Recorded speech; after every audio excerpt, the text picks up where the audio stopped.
और चलिए इस वक्त सीधे रुख करेंगे प्रधानमंत्री नरेंद्र मोदी का।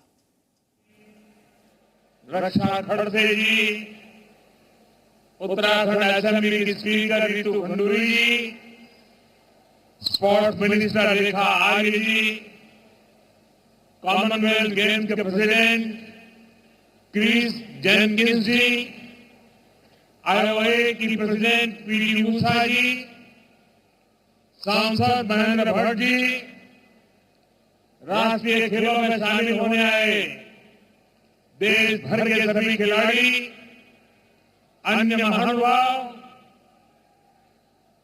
देवभूमि आज युवा ऊर्जा से और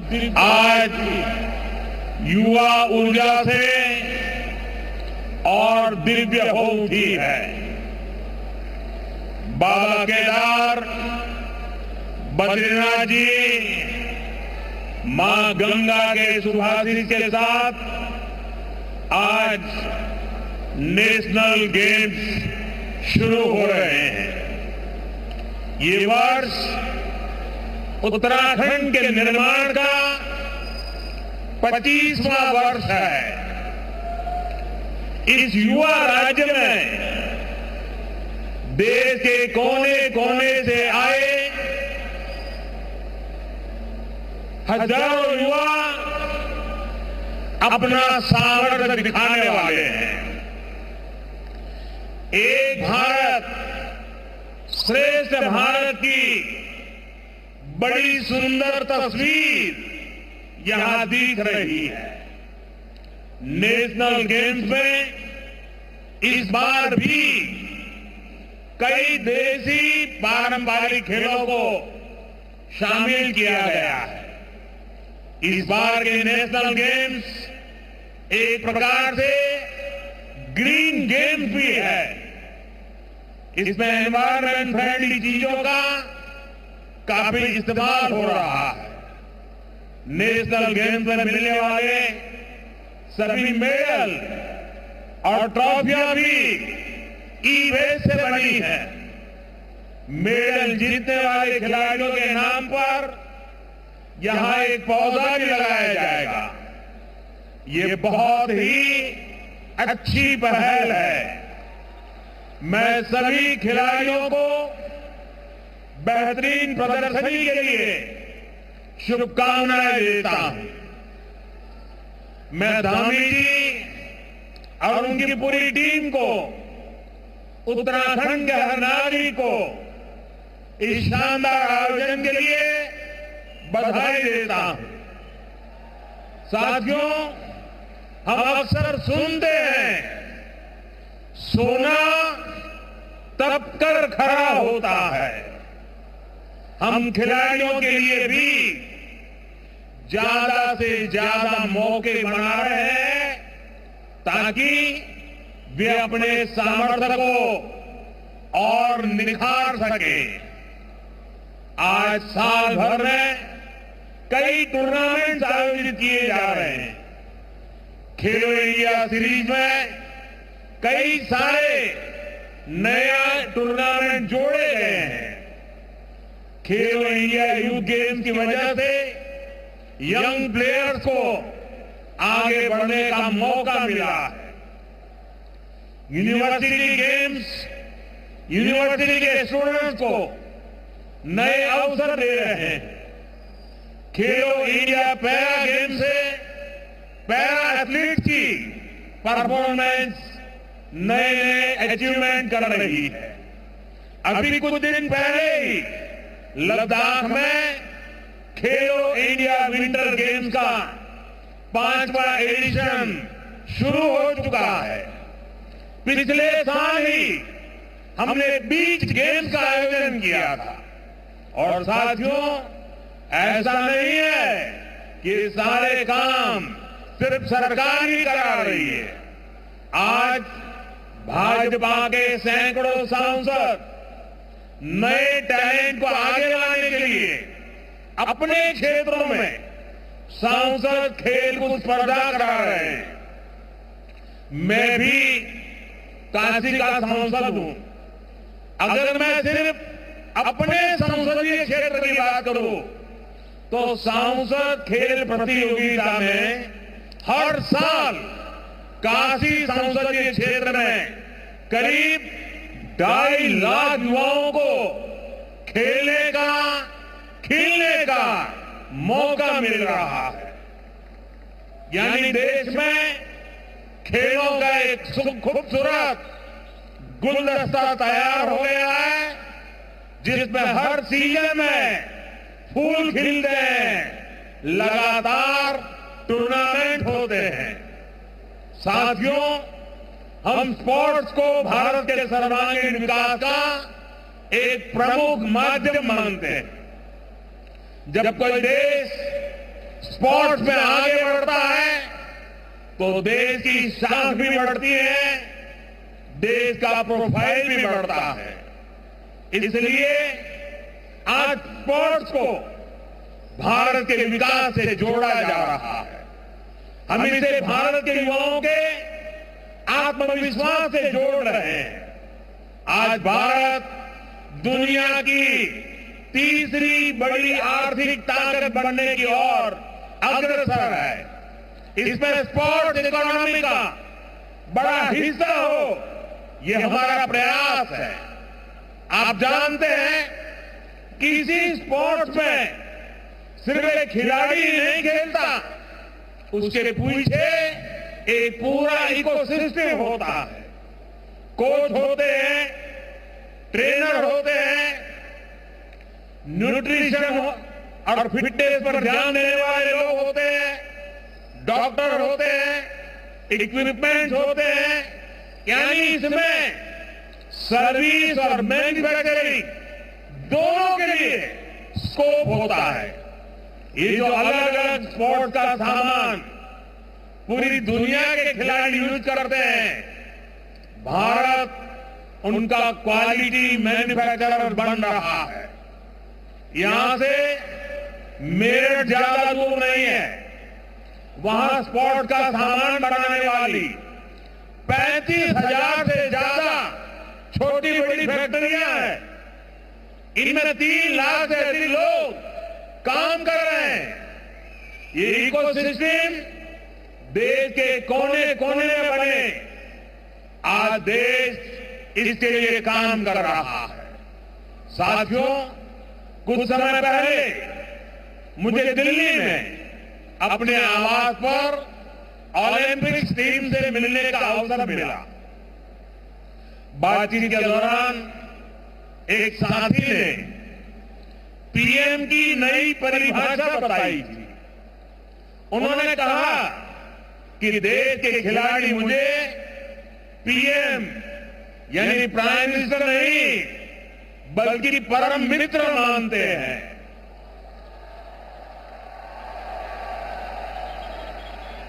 आपका ये विश्वास ही मुझे ऊर्जा देता है।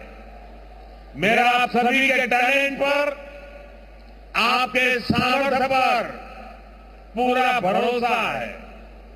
हमारी पूरी कोशिश है आपका सामर्थ्य बढ़े, आपके खेलने और निखार आए। बीते 10 सालों में देखिए, आपके टैलेंट को सपोर्ट करने पर हमने निरंतर फोकस किया। 10 साल पहले स्पोर्ट्स का जो बजट था वो आज 3 गुना से ज्यादा हो चुका है। टॉप स्कीम के तहत ही देश के दर्जनों खिलाड़ियों पर सैकड़ों करोड़ रुपए का निवेश किया जा रहा है। खेलो इंडिया प्रोग्राम के तहत देश भर में आधुनिक स्पोर्ट्स इंफ्रास्ट्रक्चर बनाया जा रहा है। आज स्कूल में भी स्पोर्ट्स को मेनस्ट्रीम किया गया है। देश की पहली स्पोर्ट्स यूनिवर्सिटी भी मणिपुर में बन रही है। साथियों, सरकार के इन प्रयासों का नतीजा हम ग्राउंड पर देख रहे हैं, मेडल टेल में दिखाई दे रहा है। आज हर इंटरनेशनल इवेंट में भारतीय खिलाड़ी अपना परचम लहरा रहे हैं।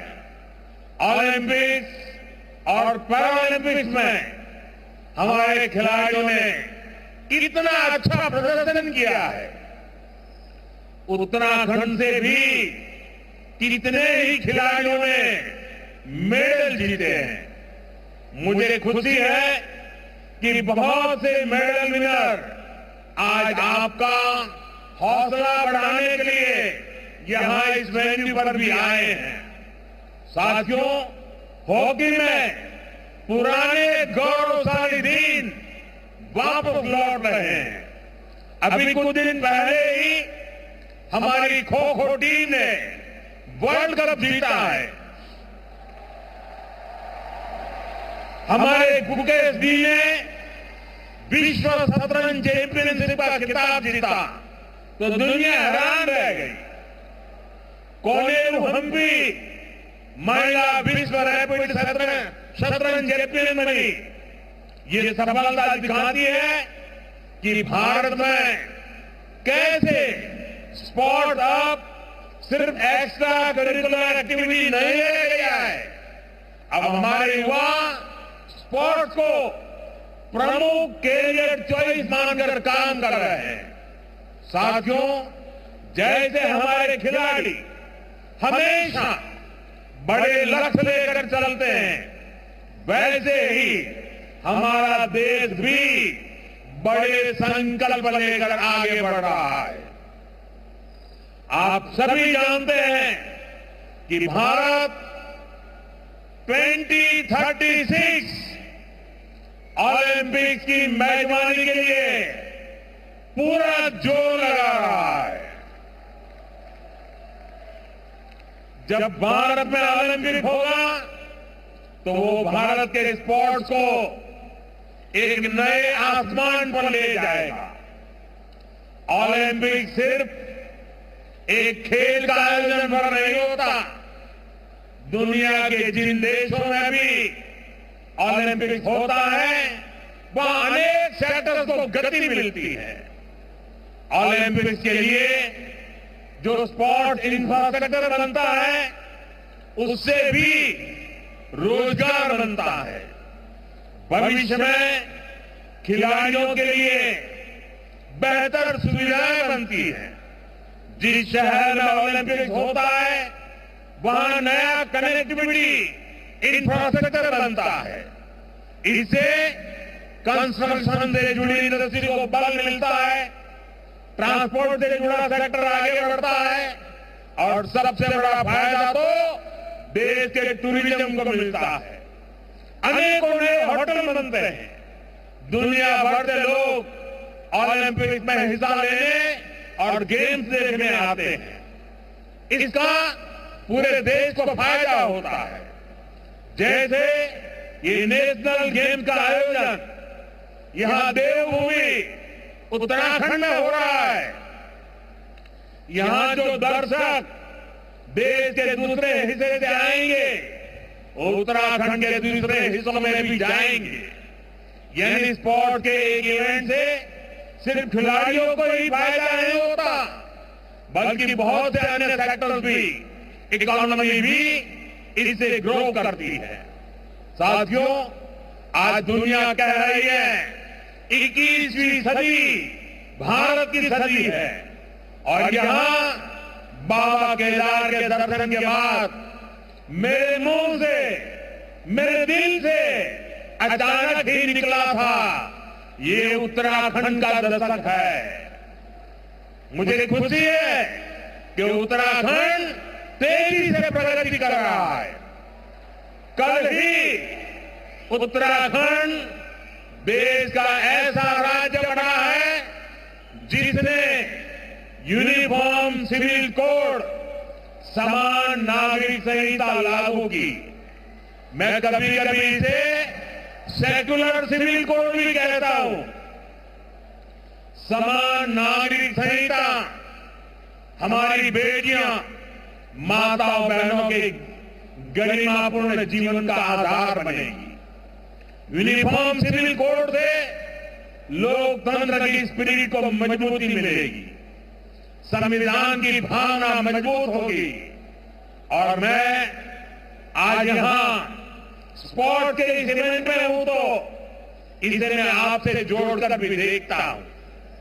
स्पोर्ट्समैनशिप हमें भेदभाव की हर भावना से दूर करती है। हर जीत, हर मेडल के पीछे का मंत्र होता है सबका प्रयास। स्पोर्ट से हमें टीम भावना के साथ खेलने की प्रेरणा मिलती है। यही भावना यूनिफॉर्म सिविल कोड की भी है। किसी से भेदभाव नहीं, हर कोई बराबर। मैं उत्तराखंड की भाजपा सरकार को इस ऐतिहासिक कदम के लिए बधाई देता हूं। साथियों, उत्तराखंड में पहली बार इतने बड़े पैमाने पर इस तरह के नेशनल इवेंट का आयोजन हो रहा है। यह अपने आप में बहुत बड़ी बात है। इससे यहां रोजगार के भी ज्यादा अवसर बनेंगे। यहां के युवाओं को यहीं पर काम मिलेगा। उत्तराखंड को अपने विकास के लिए और भी नए रास्ते बनाने ही होंगे। अब जैसे उत्तराखंड की अर्थव्यवस्था सिर्फ 4 धाम यात्राओं पर निर्भर नहीं रह सकती। सरकार आज सुविधाएं बढ़ाकर इन यात्राओं का आकर्षण लगातार बढ़ा रही है। हर सीजन में श्रद्धालुओं की संख्या भी नए रिकॉर्ड बना रही है। लेकिन इतना काफी नहीं है। उत्तराखंड में शीतकालीन आध्यात्मिक यात्राओं को भी प्रोत्साहित करना जरूरी है। मुझे खुशी है कि इस दिशा में भी उत्तराखंड में कुछ नए कदम उठाए गए हैं। साथियों, उत्तराखंड एक प्रकार से मेरा दूसरा घर है। मेरी भी इच्छा है कि मैं शीतकालीन यात्राओं का हिस्सा बनूं।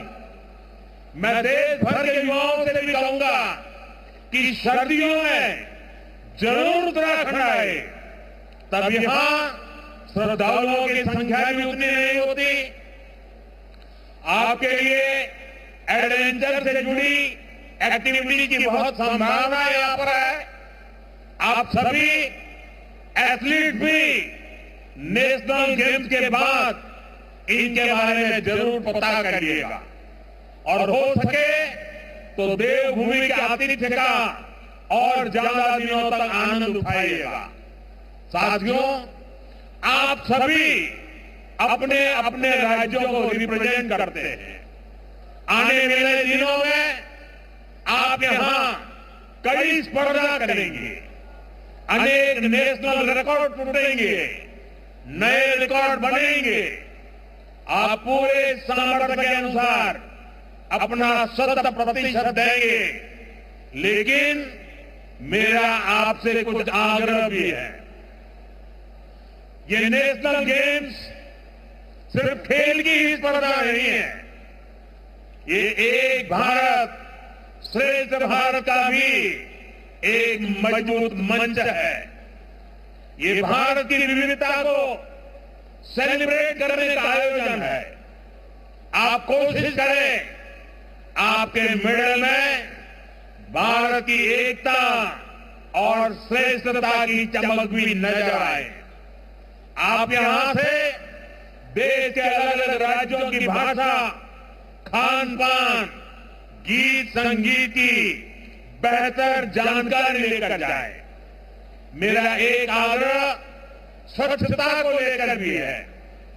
देवभूमि के निवासियों के प्रयासों से उत्तराखंड प्लास्टिक मुक्त बनने की दिशा में काफी मेहनत कर रहा है, आगे बढ़ने का प्रयास कर रहा है। प्लास्टिक मुक्त उत्तराखंड का संकल्प आपके सहयोग के बिना पूरा नहीं हो सकता। इस अभियान को सफल बनाने में जरूर अपना योगदान दें। साथियों, आप सभी फिटनेस का महत्व समझते हैं, इसलिए मैं आज एक ऐसी चुनौती की बात भी करना चाहता हूं जो बहुत जरूरी है। आंकड़े कहते हैं कि हमारे देश में ओबेसिटी की, मोटापे की समस्या तेजी से बढ़ रही है। देश का हर एज ग्रुप और युवा भी इससे बुरी तरह से प्रभावित हो रहे हैं। और ये चिंता की बात इसलिए भी है क्योंकि ओबेसिटी, मोटापे की वजह से डायबिटीज, हार्ट डिजीज जैसी बीमारियों का रिस्क बढ़ रहा है। मुझे संतोष है कि आज देश फिट इंडिया मूवमेंट के माध्यम से फिटनेस और हेल्दी लाइफस्टाइल के लिए जागरूक हो रहा है। ये नेशनल गेम भी हमें ये सिखाते हैं कि फिजिकल एक्टिविटी, डिसिप्लिन और बैलेंस लाइफ कितनी जरूरी है। आज मैं देशवासियों से कहूंगा, दो चीजों पर जरूर फोकस करें। ये दो चीजें एक्सरसाइज और डाइट से जुड़ी हैं। हर दिन थोड़ा सा समय निकालकर एक्सरसाइज जरूर करिए। टहलने से लेकर वर्कआउट करने तक जो भी संभव हो अवश्य कीजिए। दूसरा ये कि अपनी डाइट पर फोकस कीजिए। बैलेंस इंटेक पर आपका फोकस हो और खाना न्यूट्रिशियस हो, पौष्टिक हो। एक और चीज हो सकती है, अपने खाने में अनहेल्दी फैट, तेल को थोड़ा कम करें। अब जैसे हमारे सामान्य घरों में महीने की शुरुआत में राशन आता है, अब तक अगर आप हर महीने 2 लीटर खाने का तेल घर लाते थे तो इसमें कम से कम 10% की कटौती करिए। हम हर दिन जितना तेल यूज करते हैं उसको 10% कम करें। ये ओबेसिटी से बचने के कुछ रास्ते हमें खोजने पड़ेंगे। एक ऐसे छोटे छोटे कदम उठाने से आपकी हेल्थ में बहुत बड़ा चेंज आ सकता है। और यही तो हमारे बड़े बुजुर्ग करते थे। वो ताजी चीजें, नेचुरल चीजें, बैलेंस मील खाते थे। एक स्वस्थ तन ही स्वस्थ मन और स्वस्थ राष्ट्र का निर्माण कर सकता है। मैं राज्य सरकारों, स्कूलों, ऑफिसों और कम्युनिटी लीडर से भी कहूंगा कि वो उसे लेकर जागरूकता फैलाए। आप सभी को तो बहुत सारा प्रैक्टिकल एक्सपीरियंस है। मैं चाहता हूं कि आप सही न्यूट्रिशन की जानकारी निरंतर लोगों तक पहुंचाए। आइए हम सब मिलकर एक फिट इंडिया बनाएं।